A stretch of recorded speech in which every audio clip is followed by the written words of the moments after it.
Now, we all know that Poco is a dead mariachi that plays the guitar. But the real question is, why did his friends leave his band? Maybe it's because he sucks so bad that his music literally hurts people. What?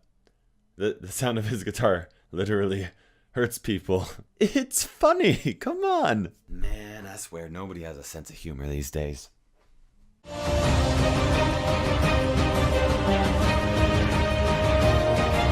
Hello fellow brawlers, I'm KairosTime and it is time to brawl. Now today, we're going to talk about the man, or skeleton, Poco. As with all of my brawler guides, we're going to look at his mechanics, an in-depth look at his stats, which game modes and maps are going to be the best to push him up to 500 and higher, and then we'll talk about high tier mechanics and tips, as well as how to counter Poco. If you want to suggest another brawler guide, make sure you drop it in the comment section below, letting me know which brawler you want to see first. And of course guys, make sure you subscribe for more awesome Brawl Stars content, including guides, let's plays, and anything else that's cringy enough to put on a YouTube video. For Poco's main attack, Power Chord, Poco strums his guitar, sending out a wide spread of music that deals damage, a low amount of damage, but can affect multiple targets. His wide spread allows him to get a lot of value in team fights, allowing him to charge up his super very quickly.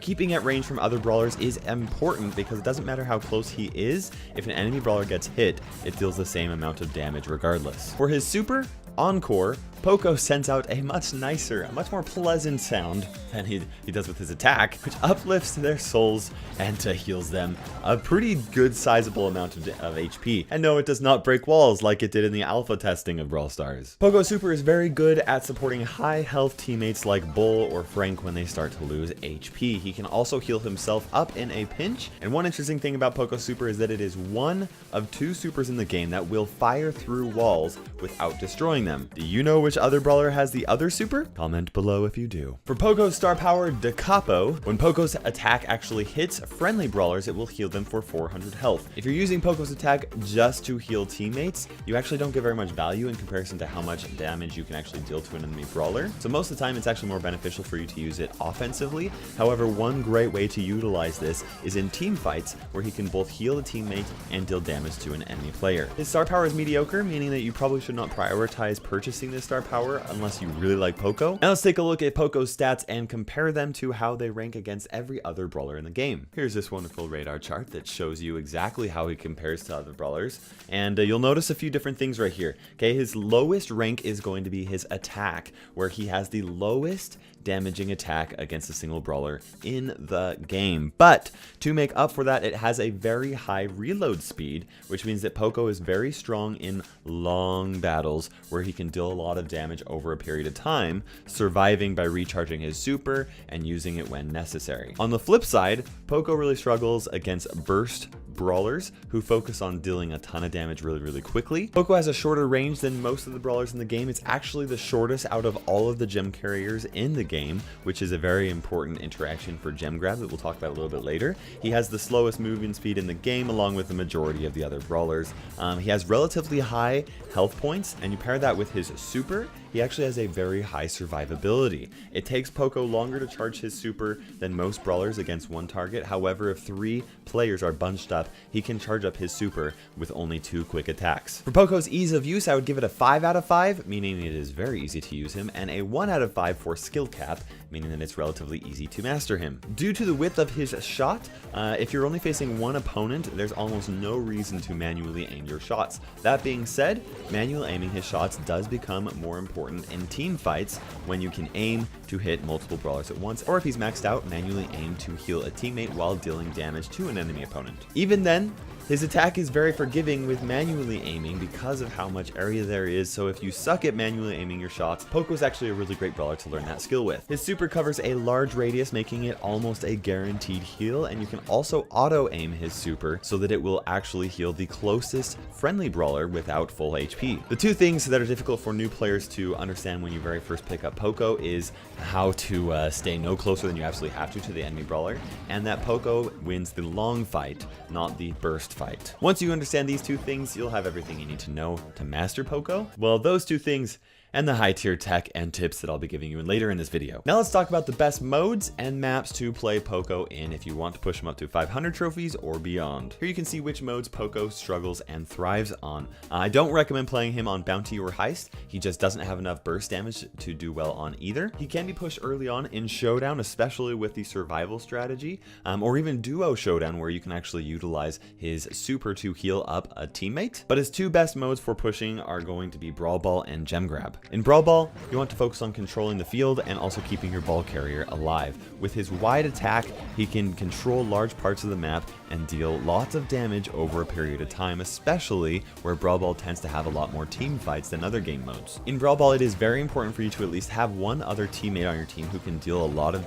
damage quickly in case the enemy team has a tankier brawler like El Primo or Frank or something like that Poco just cannot handle alone. When facing against those tanks, it's important for Poco to try and poke at them and force them into uncomfortable situations. Poco is great on all maps, but his best maps are going to be Backyard Bowl, Pinhole Punt, or Super Stadium. In Gem Grab, Poco is a gem carrying boss. Your role is to carry all the gems, support your teammates, and most importantly, you should always prioritize staying alive over taking out the enemy team. This means that you need to fall back when you need to heal, and you should be very careful about not overextending yourself into the enemy's side of the map in case they might surprise you, take you out, and grab some easy gems and run away. If you're having a hard time taking out an enemy gem carrier, you can focus on going to one of the side brawlers and 2v1ing them with one of your teammates. Poco tends to work on all gem grab maps, with the exception of Undermine and Echo Chamber as well,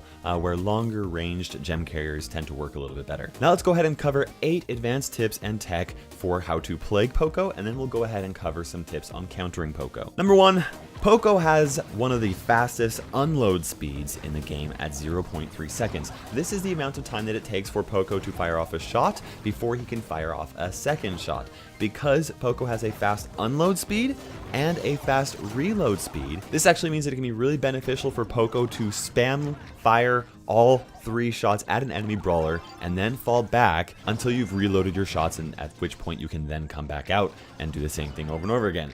This is different than other brawlers that have a slower reload speed, who should primarily focus on conserving their shots so that they can get a quick kill. For Poco, 3 quick shots cannot take a single brawler out alone, but it may catch them off guard, force them to fall back, or even allow a teammate to finish them off for you. Peeking around a corner, throwing off those 3 shots really quickly, and then falling back behind the wall is a great way to do this. Second tip is that similar to how Nita can attack under walls, Poco actually can attack around a corner. How much it curves around the wall actually depends on Poco's position in respect to the wall. If Poco is actually too close to the wall, very little of his attack will actually curve around it. I think this is because of how the sound waves travel or something like that. Third tip is, due to his wide shots, Poco is a great brawler to force enemies into corners or behind walls so that you and a teammate can actually come around them and pinch them. The fourth tip to playing Poco is that where most brawlers have to fall back in order to heal,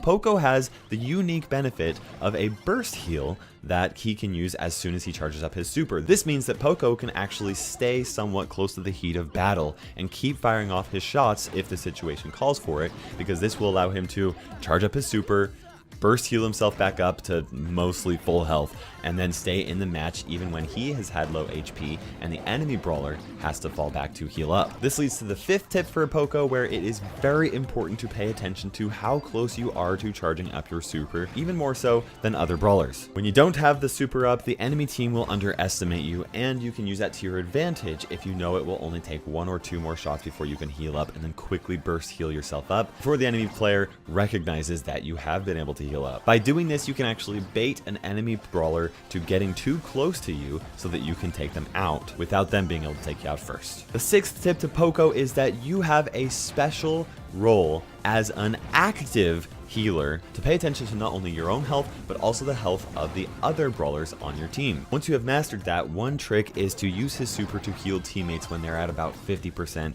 HP, rather than when they're almost dead. And the reason why is because this way, it should actually reach them before they die, rather than after. Nothing more embarrassing as Poco than healing somebody after they've died, because that doesn't work. For tip number 7, obviously the best way to use Poco's star power is to both heal a teammate and deal damage to an enemy player at the same time. But one of the hardest decisions with Poco's star power is knowing which choice to make if you have to choose between healing a teammate and taking out an enemy brawler. In Brawl Stars, defense is more important than offense in every single game mode, but typically using an attack to heal 400 HP is not as beneficial as dealing more than double that amount of HP to an enemy brawler. There are a lot of things to consider with this, and it does take some time and practice to master this, but typically I follow this rule. If you can save your teammate from dying, heal them up. If they are likely going to die regardless of whether you heal them or not, then use it to focus on the enemy player instead. 8th tip that I have to playing Poco is regarding his relationship with the other gem carriers in Gem Grab, his best game mode. Pam outranges him and she out heals his low damage when she has her turret up. Jessie outranges him and Poco can't damage her turret as fast as she can actually heal it up. Plus it also outranges him, making it incredibly hard for Poco to deal with it. And Penny also outranges him and she can put her turret behind a wall, which makes it very difficult for Poco to actually deal with her. So why, guys? Why? If he gets countered by every single other brawler that is a gem carrier in the game, why does he work so well as a gem carrier in Gem Grab? He works super well because Poco is not a 1v1 brawler. He is a 2v2 brawler. When Poco has a tanky teammate like El Primo or Nita on his team, he can utilize his super to not only burst heal himself, but also a teammate from a long range away, allowing them to win their lane and then come and 2v1 or 2v2 the enemy team. And that is why Poco rocks so well. It does depend on the team comp, but if you're on the right map with the right team comp, he's an absolute beast to deal with. Let's talk about some quick tips to countering Poco. Poco is a relatively simple brawler in comparison to other brawlers, but there are some tips that you can use to try and counter an enemy Poco. The first is to try and keep your distance from an enemy Poco. Most brawlers can outrange a Poco, and if you actually attack at max range and then fall back, Poco can hardly do anything against you unless he's willing to take some damage in order to get up close enough where he can actually hit you. The second tip is to try to burst him down. The best time to attack a Poco is before he has charged up his super or immediately after he has healed up with his super. If you're paying attention to how charged up his super is, you can easily go in during those 2 moments and almost ignore his attack because it does so little damage, and then burst, take him out before he's able to actually recharge up his super. The third tip is that tankier brawlers can typically ignore his attacks because they do so little damage. I mean, it actually takes Poco 9 hits to take out an El Primo. I mean, and that takes a long time. So, yeah. Before I end this video, I wanted to let you guys know that you can follow me on Twitter, on Facebook, on Instagram. You can join my Discord server, and all of the links to that are all in the description below. And also, I wanted to give a huge thank you to my YouTube members and my Patreon sponsors for helping support my channel in such a big way and helping me try to reach my dreams. For now, guys, this is KairosTime ticking by, and we will see you in Brawl Stars.